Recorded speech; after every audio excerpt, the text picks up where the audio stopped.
বাড়ির সবাই মনে করে তাদের ছেলে যেন ধোয়া তুলসী পাতা, ভাজা মাছটা উল্টে খেতে পারে না। কিন্তু ছেলে যে গোটা মাছটাই গিলে খেতে পারে সেটা তো তারা জানে না।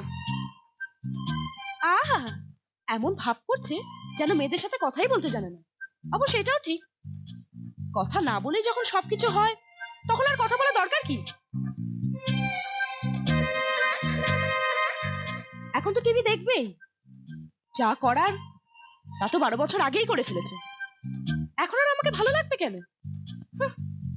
ক্লাস 3তেই যদি এই লাভ স্টোরি হয়, তাহলে না জানি এখন অবধি কত মিষ্টি বেরিয়েছে আর কত কিস নেওয়া হয়েছে। যাকে আমি ফালতু টেনশন নিচ্ছি কেন?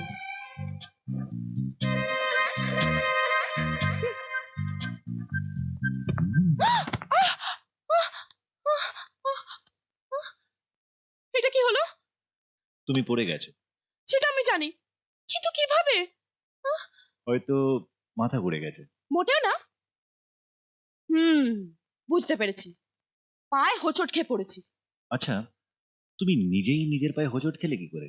আমার পায়ের সাথে না, তোমার পায়ের সাথে হোঁচট খেয়ে পড়েছি। সে কি, তুমি এখানে আমি ওখানে, আমার পায়ে হোঁচট খেলে কি করে? ন্যাকা যেন কিছুই বোঝে না। দেখাচ্ছি কিভাবে। আমি হলাম তুমি আর তুমি হচ্ছে আমি। এবার যাও যাও।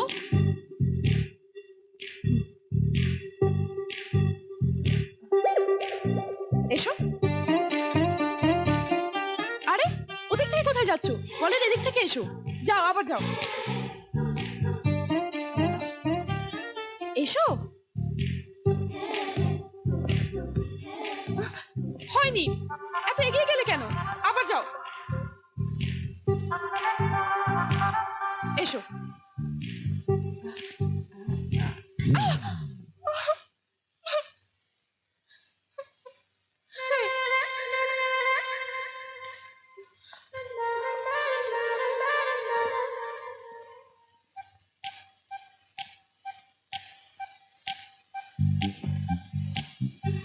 মন খারাপ করো না, তুমি এখনো ঠিক মতন হাঁটতে শেখোনি। কাল থেকে রোজ নিয়ম করে হাঁটা প্র্যাকটিস করবে, ওকে?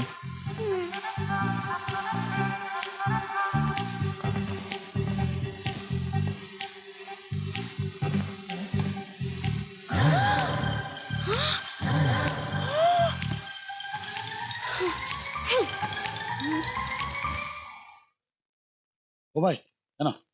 দাদা, হ্যাঁ, কি হলো? 50 টাকা বেশি দিলে ভালো হতো। কেন? যাওয়ার সময় খালি যেতে হবে তো। কেন রে আপদ, খালি যাবি কেন? 10টা দিন অপেক্ষা কর, 10 দিন বাদে তোর গাড়িতে আমি ফিরে যাবো। যান যান, লাগবে না। আরে দেবো কোথা তো থেকে আসে সব কঞ্জুস। বাবা বাবা আমার জন্য যে ট্রেনটা আনতে বলেছো এনেছো? হ্যাঁ, নিয়ে এসছি, স্টেশনে রাখা আছে, যা নিয়ে নে যা। হ্যাঁ আমি এক্ষুনি যাচ্ছি। এসে গেছে। কেমন আছো তুমি? হ্যাঁ, এসে গেছি। ভালো, প্রেশার, সুগার, ডায়াবেটিস কিচ্ছু নেই। তুমি যে বলেছিলে শনিবার দিন আসবে, শুক্রবার চলে এলে যে। চলে যাচ্ছি, রাতটা স্টেশনে কাটিয়ে কাল সকালে আসবো। এই তাই বললাম নাকি আমি? হাতটা ছাড়ো। রাগ করো না, এসো এসো।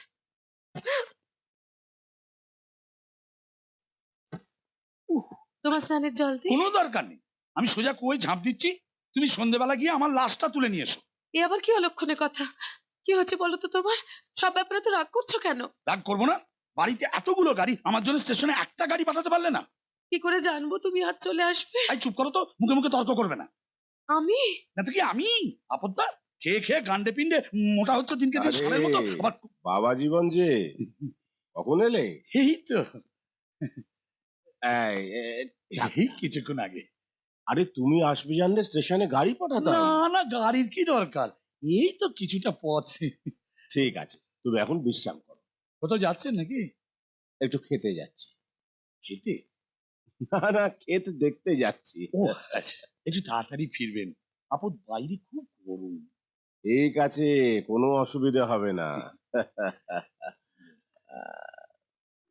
ও মরবে কি জানে, পুরো দম আছে। হ্যাঁ, কি যেন বলছিলাম?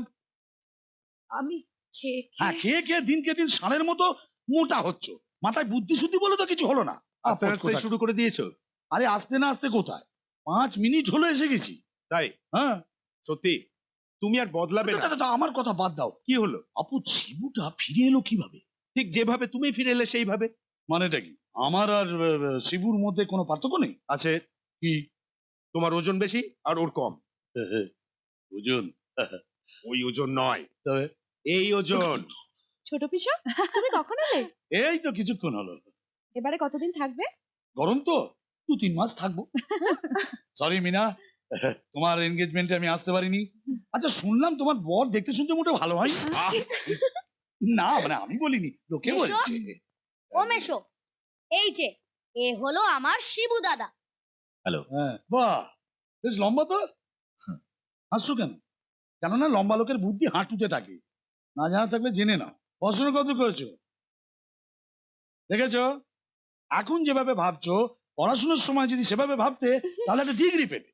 এই জন্য পড়াশোনার সময় অমনোযোগী হওয়া মোটে ঠিক নয়। নলেজ ইজ ডিভাইন মানে কি জানো?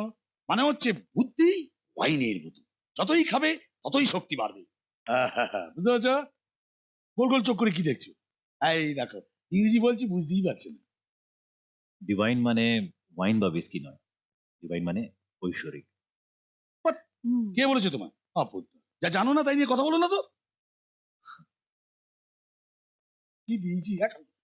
তুমি কতদূর লেখাপড়া করেছো সেটা কিন্তু আমরা সবাই জানি। না, ও জানে না তো। চলো আমরা যাই।